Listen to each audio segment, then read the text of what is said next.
Salut à tous et bienvenue sur la chaîne de Guillaume C. Aujourd'hui, on se retrouve pour une nouvelle vidéo où on va parler néobanque. On va parler comment faire accepter le RIB à la CAF et à la sécurité sociale. C'est parti après le générique. Alors pour ceux qui ne me connaissent pas, je parle de carte bancaire prépayée, de néobanque et de banque en ligne et de photos. Et aujourd'hui, dans cette nouvelle vidéo, on va parler de comment faire accepter son RIB à la CAF et à la sécurité sociale. Alors à la CAF, c'est très simple. Normalement, sur le site de la CAF, quand vous vous connectez à www.caf.fr, vous avez simplement des informations qui sont à regarder sur le site web qui vous expliquent que si vous n'avez pas de compte bancaire français, vous pouvez utiliser un RIB étranger. Certaines CAF sont encore hésitants afin d'accepter le RIB étranger tel que nos néobanques N26, Bunk et Revolut ou bien TransferWise. Et généralement, les CAF acceptent tout simplement depuis 2019, depuis 2018.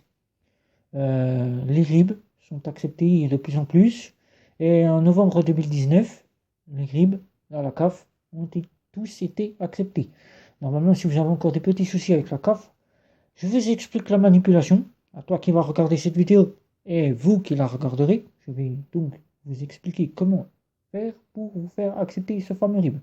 Alors ce fameux RIB, c'est très simple. Il suffit simplement que vous ayez à la CAF, sur le site de la CAF.fr. Je vais prendre un RIB. Voilà, je vais vous montrer le RIB ici. J'en ai un justement là. Regardez, si je dois en avoir un là. Dans mes petits papiers, je dois avoir un RIB ici. On va prendre le RIB de chez TransferWise. Voilà. Vous aurez le RIB de chez TransferWise, tout simplement. Alors vous allez avoir un RIB sur l'application de votre néobanque qui va s'afficher en cliquant sur les options de votre néobanque. N26, Revolut, Bunk, Moonies ou bien encore TransferWise. Vous allez avoir un RIB. Certaines néobanques, TransferWise, Revolut offrent des RIB où il n'est pas tout détaillé. C'est à nous de faire le RIB. Alors vous faites un RIB. Pour ceux qui veulent le fabriquer, vous faites un RIB tel que vous faites ici. Par exemple, le RIB, je vais vous montrer les documents. Voilà. Le RIB ici, voilà, comme ceci. Vous faites un RIB par World Access ou Microsoft Office. Vous faites un RIB. Ça, vous mettez le logo, vous mettez les informations que vous retrouvez sur votre application et vous mettez en dessous l'adresse. Et par-dessus, ce que vous pouvez faire, si vous écrivez le RIB, c'est recopier la petite phrase qui est dite justement là. Je vais vous la présenter ici, tout simplement ici. Voilà. Alors vous mettrez sur pause la vidéo si vous voulez voir la petite phrase. Je vous la mets là. Voilà, je vous la montre bien, que vous la voyez bien. Vous pouvez recopier, mettrez sur pause la vidéo. Vous pourrez voir simplement ce que vous pouvez recopier en faisant le RIB. Voilà, tout simplement.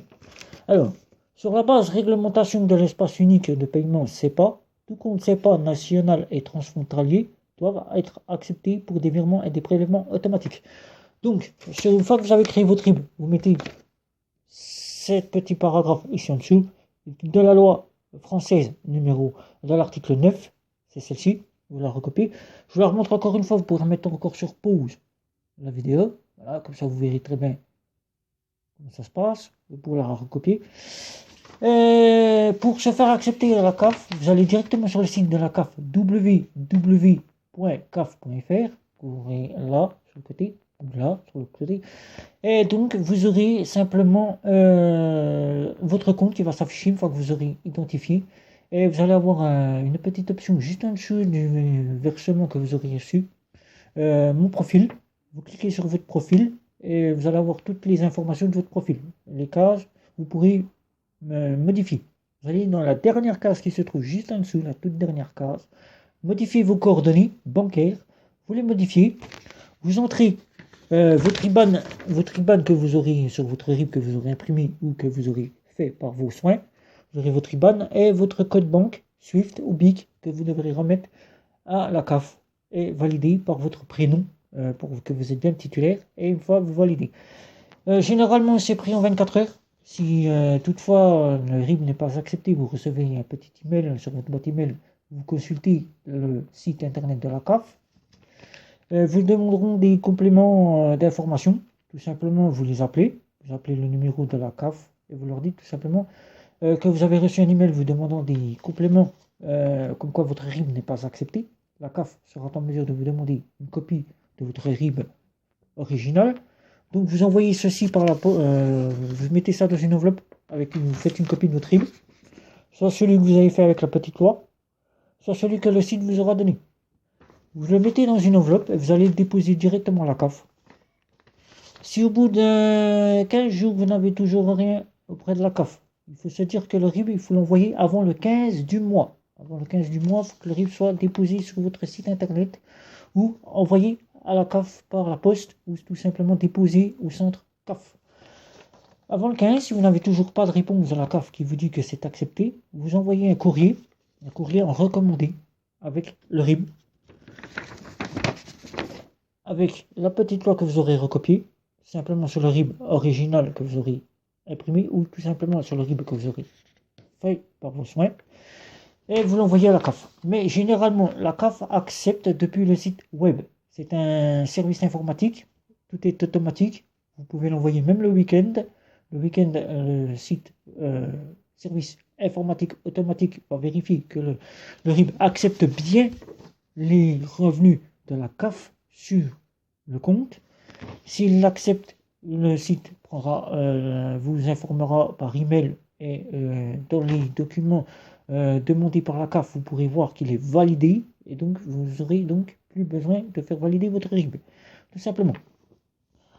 Alors maintenant, nous allons le voir pour la caisse d'assurance maladie, la sécurité sociale. La sécurité sociale n'accepte pas que nous le fassions depuis le site internet, c'est-à-dire depuis amélie.fr, www.amélie.fr. Vous ne pouvez donc pas déposer un RIB L26, Revolut, Bunk ou encore TransferWise, puisque les RIB ne sont pas reconnus en étant français par le site internet amélie.fr. Vous pouvez déposer tous les RIB que vous souhaitez français, Nickel, Voltia, Max et toutes les néobanques françaises, vous pourrez déposer le RIB français.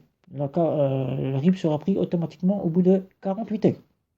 Si ce n'est pas le cas, vous devez donc faire un courrier en envoyant le RIB que vous aurez préalablement fait par vos soins, ou tout simplement le RIB que vous aurez imprimé depuis le site de votre néobanque, l'application, et vous devrez mettre en complément sur le site au stylo noir, le petit que je vous remontre ici. Voilà. Je vous remontre ici la petite loi de l'article 9. Voilà, ici, que vous pourrez recopier au stylo noir sur le RIB que vous aurez imprimé depuis l'application ou depuis le service web. Vous le remettez dans une enveloppe et vous envoyez tout simplement cela en accusé réception à la caisse primaire d'assurance maladie. Ils seront obligatoirement obligés de prendre le RIB en considération. Si le cas, ils ne le prennent pas, tout simplement, que ce soit la CAF ou la caisse primaire d'assurance maladie, il suffit simplement de porter plainte auprès des institutions qui sont que je ne me dise pas de bêtises, c'est la consommation. Vous allez à la consommation, vous portez plainte pour que votre RIB n'a pas été accepté. Ensuite, vous vous rendez sur l'application de votre néobanque. Vous contactez soit le service agent qui vous remettra le lien du formulaire à remplir en donnant le nom de l'organisme qui a refusé votre RIB, ou tout simplement sur votre application, vous aurez un tas d'options qui vous donnera le lien de formulaire pourquoi votre RIB n'aura pas été accepté. Vous devriez donc remplir ceci. Le service agent prendra en considération que votre organisme n'a pas pris en compte le RIB et fera le nécessaire pour que celui-ci soit accepté. Et voilà, je pense avoir fait le tour pour se faire accepter au niveau de la CAF et de se faire accepter au niveau de la sécurité sociale. Si toutefois au téléphone, la CAF vous demande de justifier pour quelle raison vous choisissez une banque étrangère, vous dites tout simplement la seule phrase unique à répondre au téléphone, la simplicité. La CAF prendra en considération, votre RIB sera donc accepté. Si ce n'est pas le cas, vous envoyez un premier courrier à la CAF justifiant de la petite loi au stylo noir sur le RIB, ou si vous avez fait le RIB de votre propre depuis World Access ou Microsoft Office, vous l'envoyez Si vous n'avez toujours pas de réponse, vous envoyez ceci par accusé réception. Pour la sécurité sociale, tout simplement, vous envoyez votre RIB avec au stylo noir, le RIB original avec le stylo noir, la petite loi. Et si vous envoyez votre RIB, si vous n'avez pas de RIB comme Revolut et TransferWise, vous en faites un par vos soins avec Word Access et Microsoft Office et vous l'envoyez par accusé réception. Ils seront obligés de le prendre en considération. J'espère que cette vidéo vous aura plu. Je vais donc vous demander de commenter, liker, partager, me retrouver sur les réseaux sociaux. Et si ce n'est pas encore fait, de vous abonner à ma chaîne et de cliquer sur la petite cloche pour recevoir mes nouvelles vidéos. Et sur ce, ciao ciao!